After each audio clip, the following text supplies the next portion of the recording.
आखिर मेरे परिवार में हमेशा झगड़े क्यों होते रहते हैं? चलिए इस वीडियो में हम जानते हैं।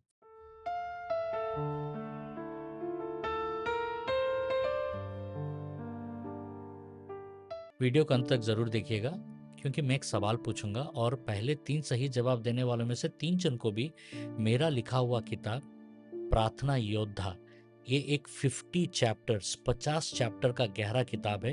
ये किताब आपको ई बुक में आप इसे पा सकते हैं। और एक विषय कि मेरा लिखा हुआ किताब स्वर्ग का दिव्य अदालत जरूर पढ़िएगा।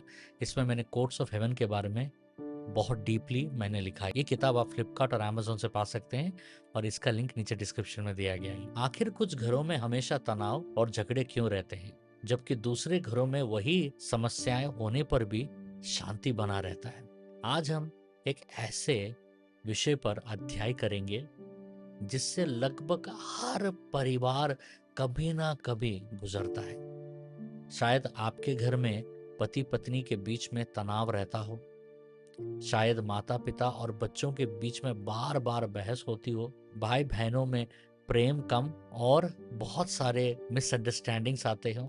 शायद आपके कई बार उपवास किया, कई बार प्रार्थना की, फिर भी घर का वातावरण वैसा का वैसा ही बना रहता है। तब मन में ये प्रश्न आता है, प्रभु आखिर ऐसा क्यों हो रहा है? इस सब चीज को समझने से पहले हम बेसिक से आएंगे। सबसे पहले हम परमेश्वर की शुरुआत हमें समझना होगा। उत्पत्ति का 2:24 कहता है, इस कारण पुरुष अपने माता पिता को छोड़कर अपनी पत्नी से मिला रहेगा और वे एक तन होंगे। ध्यान दीजिएगा, परिवार किसी सरकार की योजना नहीं है, परिवार किसी संस्कृति की देन नहीं है, परिवार किसी समाज का आविष्कार नहीं है, परिवार परमेश्वर की रचना है।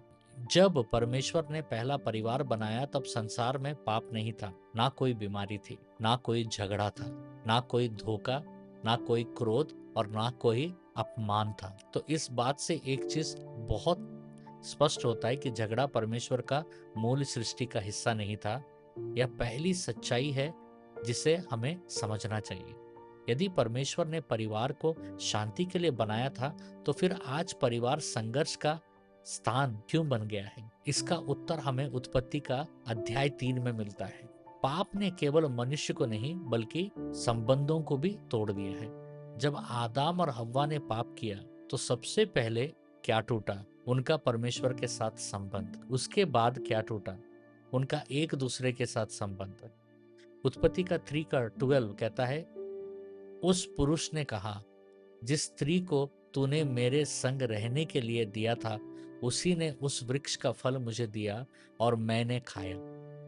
ठीक है, ध्यान दीजिएगा यहाँ एक बात। पाप करने से पहले आदम कहता था, यह तो मेरा हड्डी में से हड्डी है और मेरे मांस में से मांस है। लेकिन पाप के बाद वही आदम कह रहा है, यह स्त्री, और उसे भी आगे, जिसे तूने मुझे दिया। अर्थात आदम केवल हव्वा को दोषी नहीं दे रहा था, वह परमेश्वर को भी दोषी दे रहा था। यहीं से दोष देना शुरू होता है। आज भी अधिकांश परिवार यही करते हैं, गलती मेरा नहीं है, हमेशा तुम्हारा ही गलती होता है, अगर तुम ऐसा नहीं करते, अगर तुम बदल जाओ। याद रखिएगा, यहाँ दोषारोपण शुरू होता है, वहां समाधान समाप्त हो जाता है। ठीक है, झगड़े का पहला कारण बदला हुआ हृदय। अब हम नए नियम में आते हैं। ठीक है, याकूब का 4:1 जब पढ़ते हैं, तुम में लड़ाइयां और झगड़े कहाँ से होते हैं? क्या यहाँ से नहीं कि अर्थात तुम्हारी उन अभिलाषाओं से जो तुम्हारे अंगों में लड़ती रहती है। ध्यान दीजिएगा, याकूब यह नहीं पूछ रहा तुम्हारा पति ऐसा क्यों है, तुम्हारा पत्नी ऐसा क्यों है, तुम्हारे बच्चे ऐसा क्यों हैं। वह पूछता है झगड़े कहाँ से आते हैं, और फिर स्वयं उत्तर देता है, तुम्हारे अपनी अभिलाषाओं से। यही बाइबल का सबसे गहरा सिद्धांत है। समस्या बाहर नहीं है, हम बाहर खोजते हैं समस्या को, पहले भीतर होता है। समस्या हमेशा भीतर से शुरू होता है। आज की दुनिया हमेशा सिखाती है, यदि सामने वाला बदल जाए तो सब ठीक हो जाएगा। लेकिन बाइबल क्या सिखाती है जानते हैं? यदि तुम्हारा हृदय बदल जाए तो बहुत कुछ बदल सकता है। यही अंतर है संसार की सोच और परमेश्वर के वचन में। अभिलाषाएं का क्या अर्थ है? याकूब जिस शब्द का प्रयोग करता है उसका अर्थ केवल सामान्य इच्छा नहीं है, ठीक है? यह ऐसे स्वार्थीय इच्छा है जो कहता है मेरी बात ही माननी चाहिए, सब कुछ मेरी इच्छा के अनुसार हो, मेरा आराम में कोई बाधा नहीं आए, मुझे सम्मान मिले, मेरी प्रशंसा हो। जब दो स्वार्थी इच्छाएं एक ही घर में टकराती हैं तब झगड़ा पैदा होता है। इसलिए कई बार समस्या पैसे का नहीं होती है, समस्या सम्मान की होती है। कई बार समस्या घर की नहीं होती है, समस्या अहंकार की होती है। कई बार समस्या शब्दों की नहीं होती है, समस्या हृदय की होती है। इसलिए प्रभु यीशु ने कभी केवल व्यवहार बदलने की शिक्षा नहीं दी, उन्होंने हृदय बदलने की शिक्षा दी। प्रभु यीशु ने भी यही सिखाया, मार्कुस का 7 का 21 to 23, क्योंकि भीतर से अर्थात मनुष्यों के मन से बुरे विचार, व्यभिचार, चोरी, हत्या, लोभ, दुष्टता, छल, लज्जाहीनता, डाह, निंदा, अभिमान और मूर्खता निकलती है। यह सब बुराइयों भीतर से निकलकर मनुष्य को अशुद्ध करती है। ध्यान दीजिएगा, प्रभु यीशु ने यह नहीं कहा कि बुराई बाहर से भीतर जाती है, उन्होंने कहा बुराई भीतर से बाहर आती है। यानी इसका मतलब है कि घर का वातावरण अक्सर हमारे हृदय की दशा को प्रकट करता है। यदि हृदय में नम्रता होगी तो शब्दों में नम्रता होगी, यदि हृदय में क्रूरता होगी तो शब्दों में भी क्रूरता होगी। यही कारण है कि परमेश्वर पहले हमारे हृदय पर कार्य करता है। एक महत्वपूर्ण सत्य को समझिए, बहुत से लोग यह प्रार्थना करते हैं, प्रभु मेरे पति को बदल दीजिए, मेरे पत्नी को बदल दीजिए, मेरे बच्चों को बदल दीजिए। लेकिन बहुत कम लोग यह प्रार्थना करते हैं कि प्रभु सबसे पहले मुझे बदल दीजिए। दाऊद ने भजन संहिता 139 का 23 और 24 में क्या प्रार्थना करता है जानते हैं? वो कहता है, हे परमेश्वर मुझे जांच और मेरे मन को जांच, मुझे परख और मेरे विचारों को जांच, और देख कि मुझ में कोई बुरी चाल तो नहीं, और अनंत मार्ग में मेरी अगुवाई कर। यही आत्मिक मैच्योरिटी है। समझ रहे हैं? मैच्योर विश्वासी हमेशा अपनी आत्मिक जांच से शुरुआत करते हैं। आखिर मेरे परिवार में हमेशा झगड़े क्यों होते रहते हैं? बार अगर हम इस सवाल में अगर हम वापस आए तो याकूब का 4 का 1 ने हमें बताया कि झगड़े की जड़ बाहर नहीं बल्कि हमारे भीतर की अस्थाई अभिलाषाएं हैं। और एक कारण को हम समझना है, वो है अभिमान यानी प्राइड। नीति वचन 13 का 10 कहता है, अभिमान से केवल झगड़ा होता है, परंतु जो सम्मति लेता है उसके पास बुद्धि होती है। ध्यान दीजिएगा, इस पद में लिखा है कि केवल झगड़ा होता है। परमेश्वर का वचन अभिमान और झगड़े के बीच सीधा संबंध स्पष्ट करते हैं। अभिमानी व्यक्ति कभी भी स्वीकार नहीं करता कि उससे गलती हो सकती है। वह क्षमा मांगने में देर करता है। वह दूसरों की बात सुनने से पहले स्वयं को सही सिद्ध करने का प्रयास करता है। इसी कारण छोटे मतभेद बड़े विवाद में बदल जाते हैं। प्रभु यीशु ने इसके बिल्कुल विपरीत जीवन जिया। फिलिपियुस का 2 का 3 to 5 में जब हम पढ़ते हैं, स्वार्थ या मिथ्या अभिमान से कुछ ना करो, पर दीनता से एक दूसरे को अपने से अच्छा समझो, वैसा ही मन तुम्हें भी हो जैसा मसीह यीशु में था। यहाँ पौलुस केवल एक सिद्धांत नहीं सिखा रहा है, बल्कि मसीह के चरित्र को हमारे परिवारों का आदर्श बना रहा है। कल्पना कीजिए कि यदि पति पत्नी दोनों यह सोचे कि मैं पहले सेवा करूंगी, मैं पहले क्षमा मांगूंगी, मैं पहले झुकूंगी, तो घर का वातावरण कितना बदल सकता है। यही सुसमाचार का व्यवहारिक प्रभाव है। दूसरा, अनियंत्रित वाणी।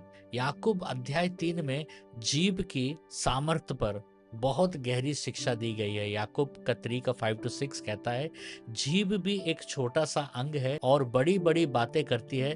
देखो थोड़ी सी आग से कितना बड़ा वन जल उठता है। एक कठोर वचन कभी कभी वर्षों के विश्वास को तोड़ देता है। अक्सर लोग कहते हैं, मैंने तो गुस्सा में बोल दिया, लेकिन बाइबल कहती है कि शब्दों की जिम्मेदारी हमारी है। नीति वचन का 18 का 21 कहता है, जीभ के वश में मृत्यु और जीवन दोनों होते हैं। इसका अर्थ यह नहीं कि हमारे शब्द सृष्टि कर देते हैं, बल्कि यह कि हमारे शब्द किसी के मन को घायल भी कर सकते हैं और उसे प्रोत्साहित भी कर सकते हैं। परिवार में बार बार बोले जाने वाले शब्द धीरे धीरे वातावरण का निर्माण करते हैं। यदि घर में लगातार आलोचना होगी तो भय बढ़ेगा, यदि घर में प्रोत्साहन होगी तो विश्वास बढ़ेगा। और एक सबसे बड़ा कारण है कि क्षमा ना करना। परिवार में सबसे अधिक चोट हमें वही लोग पहुंचाते हैं जिसने हमें सबसे अधिक प्रेम करते हैं। इसलिए क्षमा परिवार के लिए अत्यंत आवश्यक होता है। कोलोसियों का 3:13 कहता है, एक दूसरे की सह लो और एक दूसरे को क्षमा करो, जैसा प्रभु ने तुम्हें क्षमा किया वैसा ही तुम भी करो। ध्यान दीजिएगा, हम दूसरों को इसलिए क्षमा नहीं करते हैं क्योंकि वे उसके योग्य हैं, ठीक है। हम क्षमा इसलिए करते हैं क्योंकि मसीह ने हमें क्षमा किया है। क्षमा का अर्थ यह नहीं कि जो हुआ वह सही था, ठीक है। क्षमा का अर्थ यह है कि मैं प्रतिशोध का अधिकार परमेश्वर को सौंप देता हूँ। रोमियो का 12:19 कहता है, पलटा लेना मेरा काम नहीं, प्रभु कहता है मैं ही बदला दूंगा। जब हम क्षमा करते हैं तब हम परमेश्वर पर भरोसा करते हैं। देखिए, यह एक विशेष घोषणा है।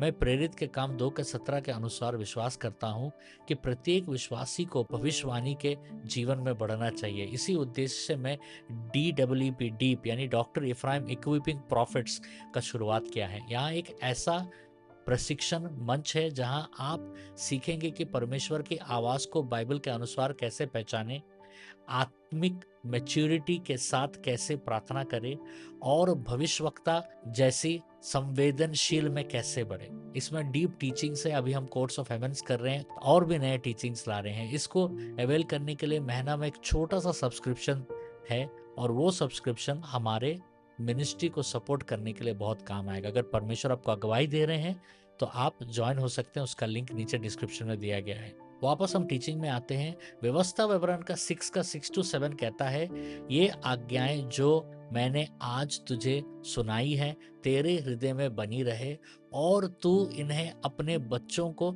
समझाना। इज़राइल में घर केवल रहने की जगह नहीं थी, घर विश्वास की पहली पाठशाला थी। आज कई सारे परिवार में आस्तिक योजनाओं के लिए समय है, मोबाइल के लिए समय है, टीवी के लिए समय है, लेकिन साथ बैठकर परमेश्वर का वचन पढ़ने का समय नहीं है उनके पास। जब परिवार मिलकर परमेश्वर की आराधना करता है तब केवल जानकारी नहीं बढ़ती, संबंध भी मजबूत होता है। इसी कारण प्रारंभिक कलीसियाएं घरों में भी संगति करती थी। प्रेरितों का काम का 2:26। सबसे बड़ा नींव एक परिवार में क्या होना चाहिए पता है? वो है परमेश्वर का भय। नीति वचन 1:7 कहता है, यहोवा का भय मानना बुद्धि का मूल्य है। जब किसी घर में परमेश्वर का आदर कम होने लगता है तब धीरे धीरे मनुष्य अपनी इच्छा को सर्वोच्च स्थान देने लगता है। परमेश्वर का भय हमें भयभीत नहीं करता बल्कि हमें पवित्र जीवन की ओर ले जाता है। ऐसा व्यक्ति सोचता है, मैं यह बात बोलने से पहले प्रभु को क्या उत्तर दूंगा, क्या मेरा व्यवहार परमेश्वर को प्रसन्न होगा। यही सोच घर के वातावरण को बदल देती है। अब एक महत्वपूर्ण प्रश्न है, क्या केवल एक व्यक्ति बदलने से पूरा परिवार बदल सकता है? बाइबल कहता है हाँ, परमेश्वर एक व्यक्ति से भी कार्य आरंभ कर सकता है। पहला पत्रस 3:1-2 में पत्रस विश्वास योग्य जीवन के प्रभाव की बात करता है। इसका अर्थ यह नहीं कि हर परिस्थिति तुरंत बदल जाएगी, लेकिन परमेश्वर अक्सर एक बदले हुए हृदय से पूरे परिवार में कार्य कर सकता है। इसलिए आज का संदेश केवल यह नहीं है कि दूसरे बदले, बल्कि प्रभु मैच्योरिटी की शुरुआत आपसे करता है। यही सच्ची आत्मिक मैच्योरिटी है। कुछ सूचनाएं हैं कि हर मंडे, ट्यूसडे और वेडनेसडे, सोमवार, मंगलवार और बुधवार भारत के समय में रात को 9 बजे ड्रीम इंटरप्रिटेशन लाइव होता है।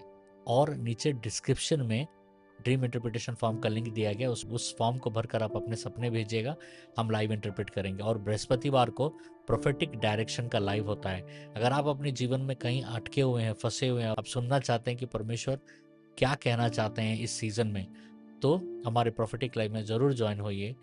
नीचे डिस्क्रिप्शन में उस फॉर्म का लिंक दिया है, उसे आप भर कर भेज सकते हैं। और हर पहला शुक्रवार को हमारा 12 घंटा का प्रार्थना है, सुबह 7 से शाम को 7 बजे तक। हजारों की तादाद में लोग हमारे साथ जुड़ते हैं, आप भी हमारे साथ जुड़िएगा। और हर शुक्रवार को हमारा छुटकारा और चंगाई प्रार्थना है। अगर आपको कोई प्रार्थना का ज़रूरत है तो नीचे डिस्क्रिप्शन में प्रार्थना का फॉर्म का लिंक दिया गया है, उस प्रार्थना के फॉर्म को भरकर भेजिए। सप्ताह में 2 बार हमारा team Lions leaders of intercession over Nations आकर प्रार्थना करते हैं लाइव यूट्यूब में सुबह के समय में। तो देर मत कीजिएगा, उस फॉर्म को भरकर भेजिए। आइए अभी हम एक छोटा सा प्रार्थना करते हैं। आप चाहे तो इसका प्रार्थना का स्क्रीनशॉट लेकर आप बाद में भी प्रार्थना कर सकते हैं या अभी मेरे साथ प्रार्थना कर सकते हैं। हे स्वर्गीय पिता, हम प्रभु यीशु मसीह के सामर्थ्य नाम में आपके सामने आते हैं। हमारे हृदय को जांचिए और जहां अभिमान, कड़वाहट या क्षमा की कमी है वहां अपने पवित्र आत्मा के कार्य कीजिए। हमारे परिवारों को अपने प्रेम, शांति और मेल मिलाप से भर दीजिए। हमें ऐसा जीवन जीने का अनुग्रह दीजिए जो हमारे घरों में मसीहा के चरित्र को प्रकट करे। यीशु मसीह के नाम में प्रार्थना करते हैं, आमीन। इनाम के लिए आज का प्रश्न, नीति वचन 13:10 के अनुसार केवल किस बात से झगड़ा होता है?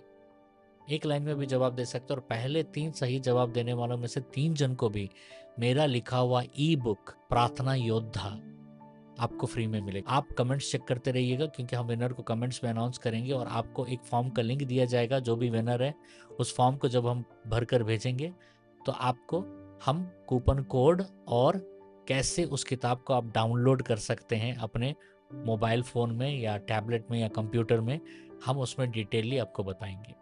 तो अगला वीडियो में फिर मिलते हैं। परमेश्वर आपको बहुत आशीष दे।